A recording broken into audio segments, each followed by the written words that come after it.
Baba told us never to say two-term. Tulikutana, tukakula chakula, and Baba told us, do not say two-term. What surprised me, after Baba gave us those instructions, he started ailing. Baba akaanza kuwa mgonjwa. Alipotuambia tusiseme two-term. What happened? Nataka nchi nzima na dunia wajue, Baba alitolewa Nairobi kupelekwa hospitali ng'ambo without the agreement of his doctors. Tunataka kujua ni kwa nini. There must come a time when the circumstances surrounding Raila Amolo's death be investigated and people be told the truth.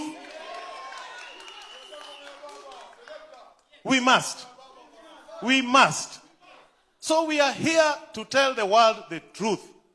The last 5 years of Baba's life, he was surrounded by scavengers.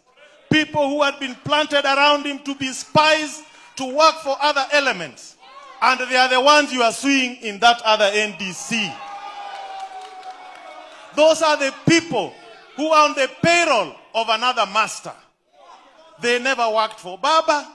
Walikuwa najifanya wako karibu na yeye, lakini walikuwa wasaliti. Ndio unawaona pale. Hata ukiona magazeti wakichorwa, unaona wamewekewa nini? My friends, we must speak the truth. So, they went around. Even when Baba was sick, there were people around him who were giving reports.